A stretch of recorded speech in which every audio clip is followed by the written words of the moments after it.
welcome to today's podcast. The title for today is The Perfect Quote. I'm Louise, here with Diane. And before we start today, I would like to say we are getting an awful lot of listeners.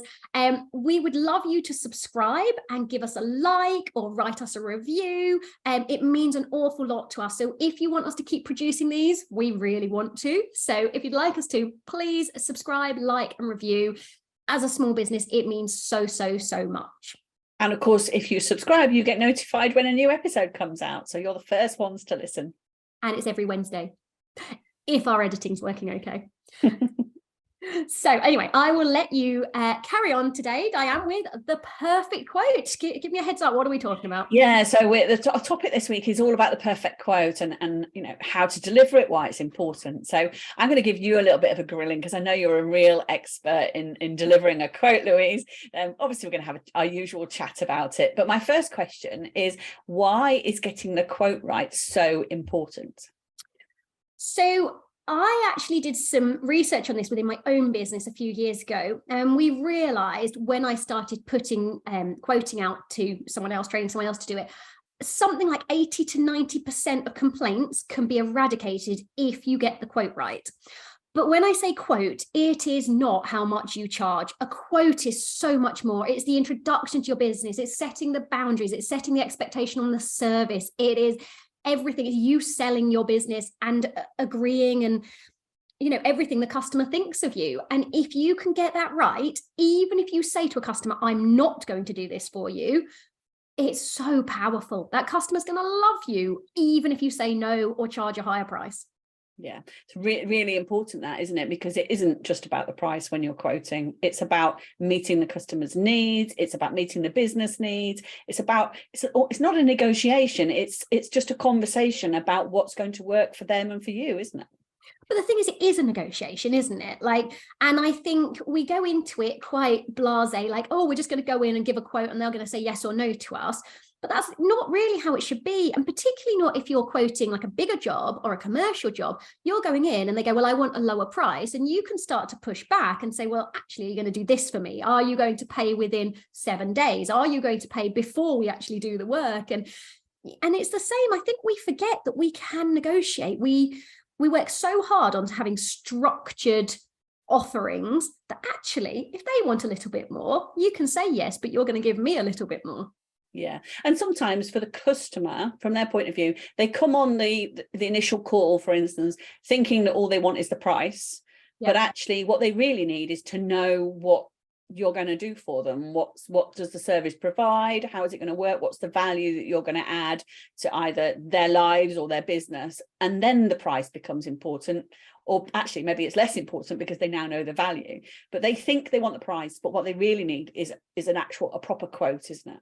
And what I find when the first questions is, do you want it weekly or 2 weekly? And they go, well, I don't really know. And then you go, right, okay, so my job's to actually make a plan that's going to work. Yeah.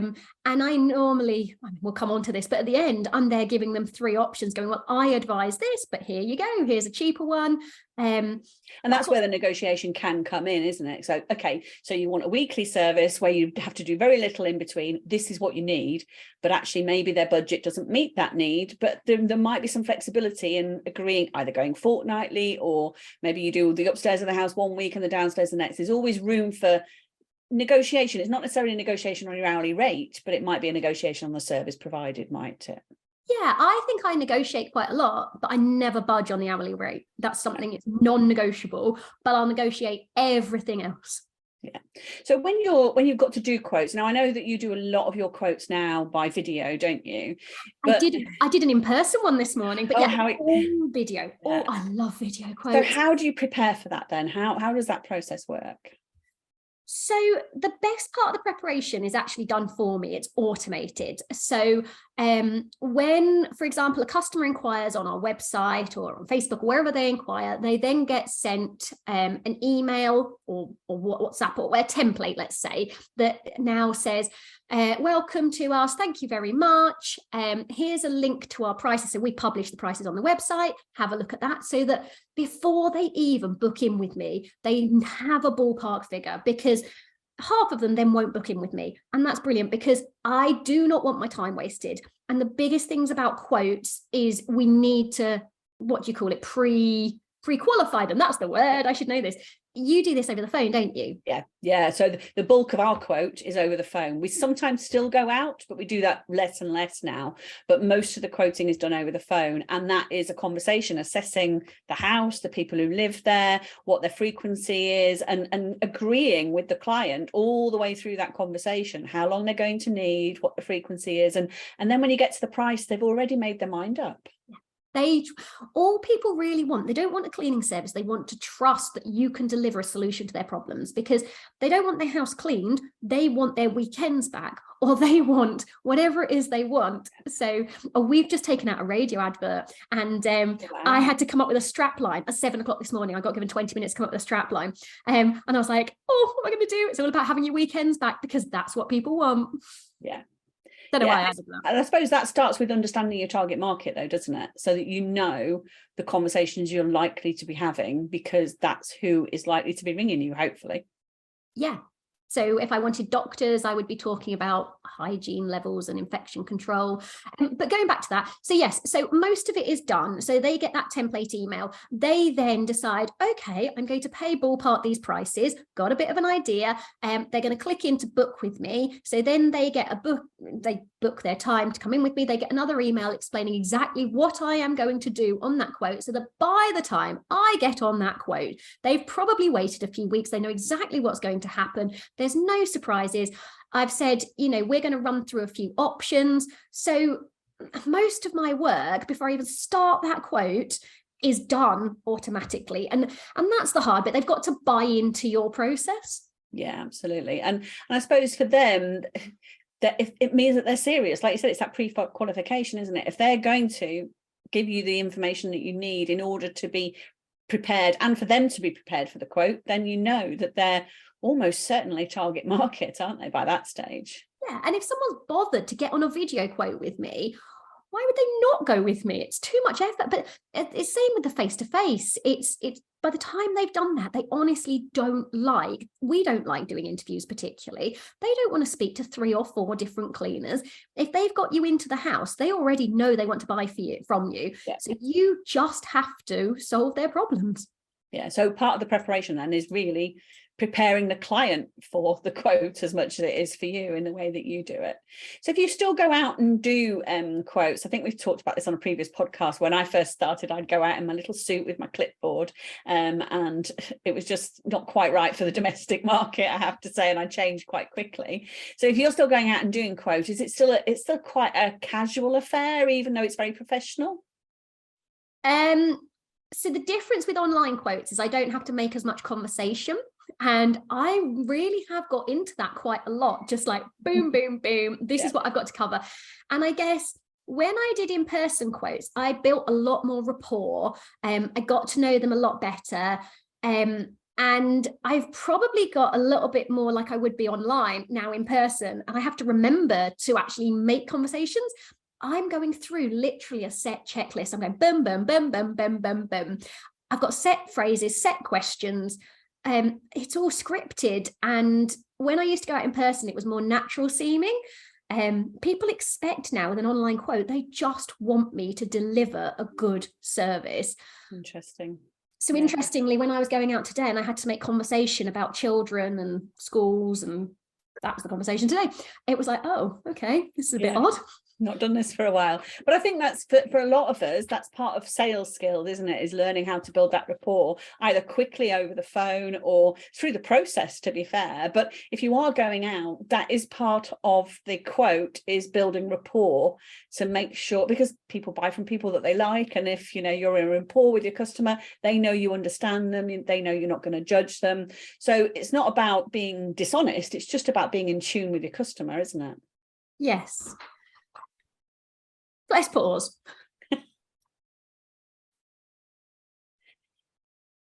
So would it be fair to say, Louise, that it's really important to manage client expectations as part of the quote? Is because it seems like this is where all the problems come in later, is if they're not managed. So yes, the biggest problem I find later on down the line when you get complaints is that what we've delivered hasn't matched what the customer expected. And it's not often because we've done a bad clean. You know, none of us are going to deliver a perfect clean. Let's be honest. Customers want the perfect clean. I can't deliver the perfect clean. It's not going to happen, possibly with all the time in the world. So given that we know we're not going to deliver a perfect clean, what we either have to do is match exactly what they want or change what they want to match exactly what we're going to deliver. Yeah. And that can be quite a mindset shift for cleaning business owners to go, I can't deliver perfection, and to openly tell a customer, I can't deliver perfection. Particularly when they come whinging about their previous cleaner, oh, they missed the skirting boards or they missed the fireplace. And you know, I would be really brutal at that point and say, well, I would really love to employ robots, but sometimes people miss things and that is going to happen. And, you know, if that is the kind of customer that is then not okay when you say that, you go, we're going to have problems down the line. And I may as well be really honest to go, you are going to get the similar problems with us. The things that you're complaining about are going to happen. And to be fair, they still go with us. Yeah, and it's a bit like when they want 2 hours weekly and it's a 4-bedroom house with 3 bathrooms and 2 kids and a dog, isn't it? I'd rather not sell them it. I would rather walk away than sell them 2 hours weekly, because I just know that we're setting ourselves up for disaster. I'd rather sell them, my preference is I would just sell them 4 hours fortnightly if I could. That would be how I would do it, because it fits their budget. And I would rather, and I always actually say that to them, I would rather you were delighted once a fortnight than slightly disappointed every week. And it seems to work. I explain that really clearly, and I say, look, you've got 2 or 3 bathrooms. At best, I can do a bathroom in 20 minutes. At best, it could take longer. So let's add this up. And I normally break down the rooms. I say, look, you've got 3 bathrooms. That's an hour, right? You want your kitchen done, that's half an hour. I've got half an hour left to go around and I'll hoover downstairs. That's all you're going to get. And the problem with 2 hours weekly is every time we will do kitchens, bathrooms and hoover downstairs, you will never get in the rest of your house touched. And they suddenly seem shocked that that's the case. And you go, and when that penny drops, that's the case, they go, why did my last cleaner not tell me this? And yes. The number of times I get that, why has no one told me this? And I go, well, because they're not brave enough, they're not trained to do it. There's a whole load of reasons why they haven't told you this. And suddenly you almost see the look of guilt on their face that they dismissed the last cleaner for really what was their expectations. Yeah. And how many times have you done a quote where they have had a cleaner before and you find out you're quoting 3 hours a week, 4 hours a fortnight, whatever, and you find out the previous cleaner was doing 2 hours a fortnight, and it was just like, they could not have delivered what this client wants or needs in that time, and you feel really bad. And yeah, you have to tell the customer that maybe their previous cleaner wasn't actually that bad. Well, no, and I've done that where they've got rid of their last cleaner because they've all obviously fallen out with them because they've had little niggles all the way along. And I go, what your cleaner achieved was phenomenal. You're now going to pay me 3 times the price and I will deliver what you want. But quite frankly, if I were you, I'd get that last cleaner back because they were brilliant. They've been with you 10 years. You should hang on to them. But they've burnt their bridges and they go, I'd rather pay you 3 times the price. And you go, okay, but it's, again, this is managing customer expectations, isn't it? It's not being horrible. It's not being hostile. But sometimes I don't like it, but you do have to deliver things that the customers don't want to hear. Yeah, and the reality in this business is the easiest sell that there is 2 hours fortnightly, but it's very rare that it's the right option for the client or for the business. It's just an easy sell because most people can afford 2 hours fortnightly, but most people, they need more, or the business actually can't make that and do that profitably. So yeah, you've got to manage it and you've got to get it right for both parties, haven't you? Yes. And that's the thing, we've got to be able to deliver. And the other thing that I've got to remember is I don't want to set my cleaners up for failure. And this is one thing I'm really aware of when quoting is I can push them hard. And the cleaners that work for me are phenomenal. I've got to say, they're a brilliant, I'm going to say ladies because they are nearly all ladies. We do have men sometimes, but they're a brilliant bunch of ladies. But they've got a breaking point. And the thing I always have to explain to customers is, if we haven't got enough time to do everything, then we have to make choices. And you might like our choices, you might not like our choices. But either way, wouldn't you rather make the choices? if I can't do it in 3 hours, then why don't we knock some bedrooms off rather than randomly bits all over the place? I'd rather you made an active choice what we did. And when you put it like that to them, they go, oh, because they realize that they would rather make the choice than have us randomly miss skirting boards and windowsills because it's not possible. Yeah, and we always agree a priority list with clients as part of the quote stage, which is, and most people's priorities are similar, kitchens, bathrooms first, but it's really important that we have that written down and we actually confirm that in our welcome email that we send out. This is what we've agreed, this is what we will do in the time, these are the rooms that we'll do on rotation rather than every visit, and it's just making it really clear what we will do in the time that we've booked. And the other thing is, customers expect us to remember what we did last time. And again, when you say to them, look, can I be really honest, the best person in the world, and I've done this cleaning job, by the time I come back to your house in 2 weeks' time, I've done 40 other houses. Maybe not quite that many, but 40 you other really houses. do work your team hard. That does seem a bit of an exaggeration there, doesn't it? Maybe. Was that possible? Anyway, you know, they might do 40 other houses. That could happen, because over 2 weeks, you could do that. They work in pairs, probably more than yours there, but or how many times have you had it where you're actually cleaning and a customer really tells you their really specific list, and 20 minutes later you go, oh, what was it I was supposed to do? Oh, no, there was something I was supposed to do. And this is 20 minutes after the customer's told you, and you sort of have to go back to the customer and go, I can't remember what you said. Yeah. So if it's written down, I can do it. If it's not written down, I can't remember everything. Yeah, and it's important that when your team are out delivering the clean itself, that they are doing it based on what was agreed at the quote. Yeah, and then this is where people fall apart. How do you, I know the answer to this, but I'm going to ask you, Diane. How do you get your team to deliver your quote, which you may have had an hour's conversation in a house, agreeing to what you're going to do, and you've somehow got to get a team to deliver exactly on that hour's quote? How do you get someone to deliver a conversation you had? Well, good training, good notes. So we use ZenMaid as our scheduling software. So our team have the app on their phone, and every client has their priority list. And we start at the top of the list and we work our way down. But we also clean every room in more or less the same way. We kind of have a system in place for how we do each room, so that they're getting that sort of methodical routine going on. Yeah. Easy. How do you do it? Not dissimilar. We have a set process. So we have 3 levels of cleaning: bronze, silver, and gold. You want a silver clean, we'll come in, we'll deliver a silver clean. That's it. So we don't have a lot of notes on the customer. It's a silver clean, that's it. And I tell the customer what a silver clean is. We deliver a silver clean. If they want something else, there's other companies. Yeah. Like, yeah. And that's the key thing here, isn't it? Is we've both got this, we deliver the same service in different ways. We deliver a domestic cleaning service, but we just have a different system for managing that customer expectation and allowing your team to deliver the clean in the same way each time, or in the way that the customer has agreed. They don't have to be the same system, but you do need one. That's the key thing. The hardest thing, and I don't know if you remember doing this, but particularly when my business was smaller and there was 4 or 5 of us, and you'd be expected to remember that customer and you'd be expected to remember everything about it. And as you scale, the complaints come pouring in. So, and this is why, again, we talk about the sort of, it is that sort of 6, 7, 8, 9, 10 staff. You haven't got the systems in place. You haven't got the communication system. And unless the same person does every single clean of that person, or you need to swap that cleaner and suddenly nobody can clean like that cleaner can. It's hard, isn't it? And again, it's all down to the quoting stage.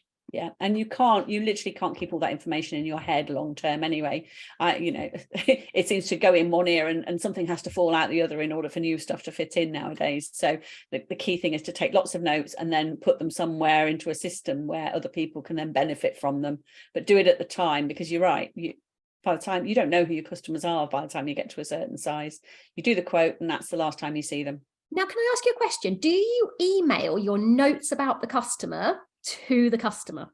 Obviously, we don't write mean things, but do you tell them what you've written about them? Yeah, so at the quote stage, what we do is we do the quote and obviously take the booking, and then they get a welcome email. And in that welcome email, obviously it tells them, thank you for choosing us, that sort of thing, and nice and salesy, because we're still in the sales process at this stage. But it also tells them what the priorities are that we've agreed, because we work to a priority list. We just say we're going to kitchen, bathrooms, and we'll work in that order. It's all managed as part of the quote and then the welcome. Yeah. We send it over, but I don't know if have you ever had it where you're doing a quote, and this happens a little bit more online, where you've been cut short and they're like, yes, I'd like to go ahead, and you go, there's about 5 questions I haven't asked.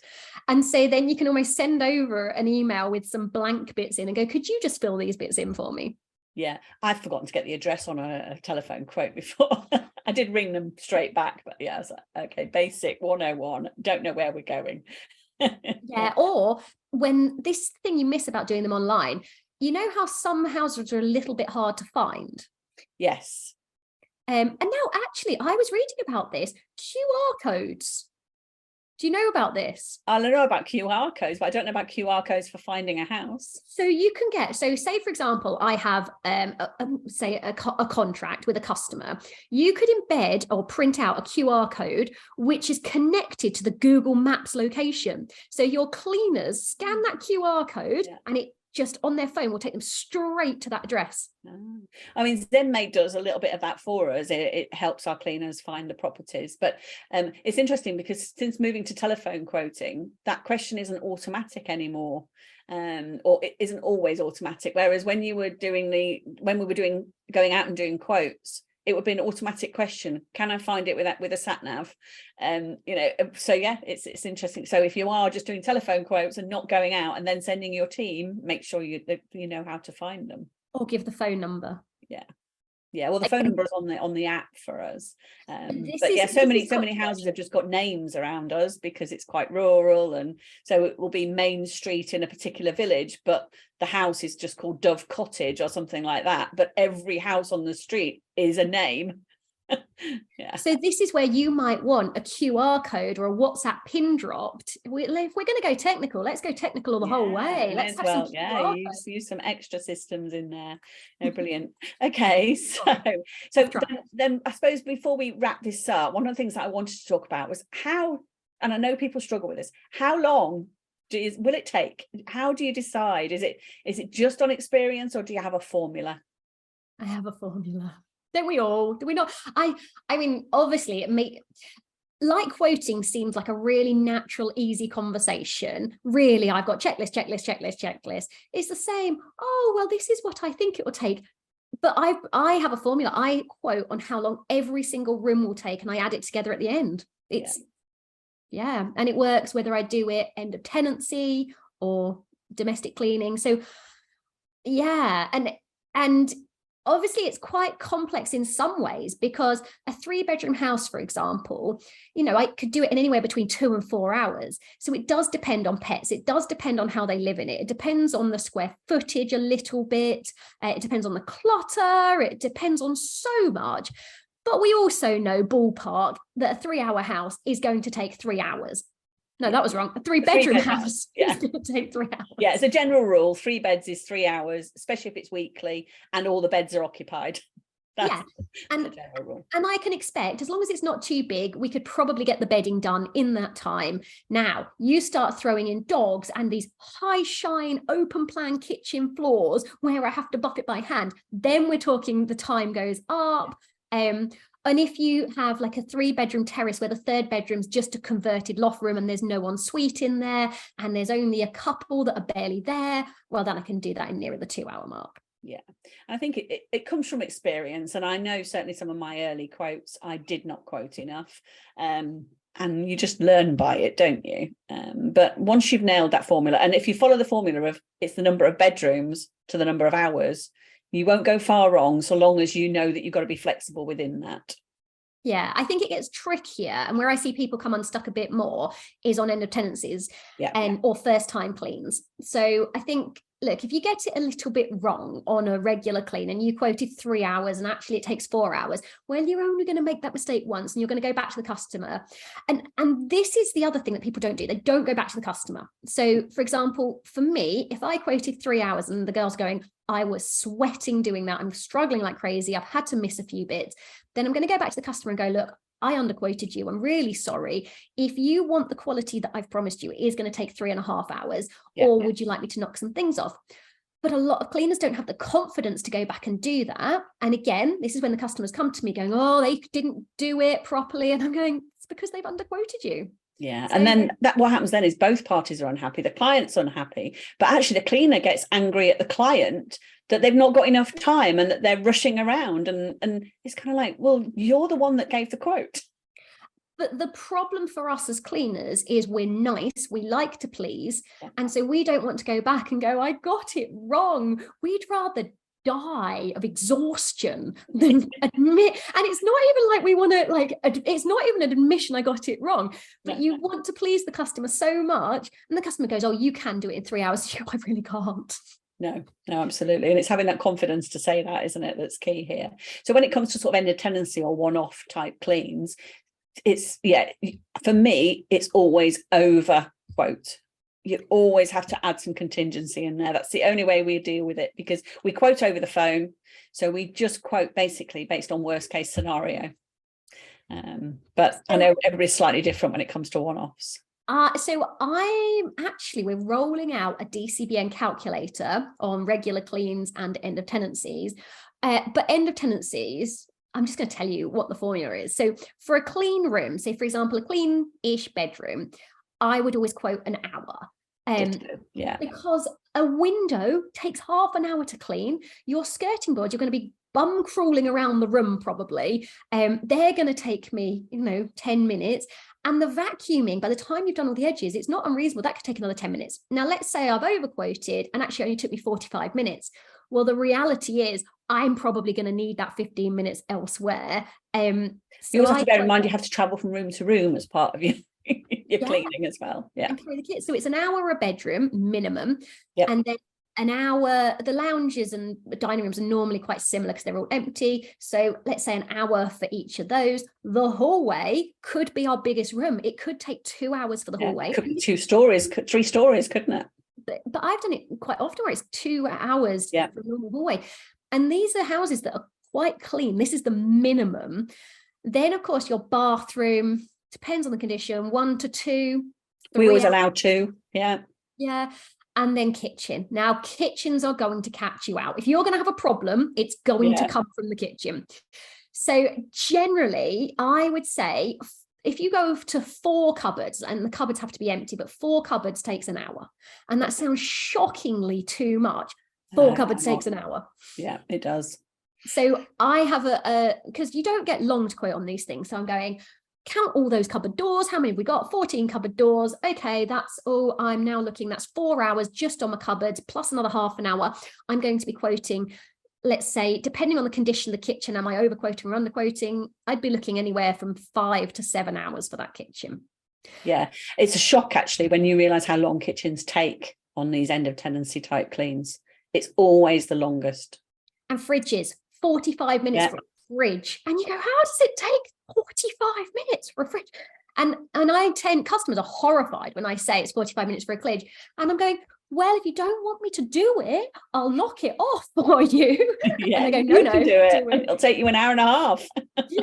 Good luck. Go on, you want your deposit back, or I'll clean the fridge. And then but the niggly little bits and the toothbrushes all over the place and the sort of greasy things, and what you're not building in is all the tile splashbacks that are going to take time as well. So and like washing machine drawers, mold in what, who even knew you have to clean washing machines? Well, obviously we know, but and extractors, and it goes on. The list is just endless. In some ways, one-off cleans, although I know a lot of people find it trickier, you just need the formula and our timings are almost the same as those. Is you just need to have the list of timings for every room, and you can then quote over the phone, and we never go over.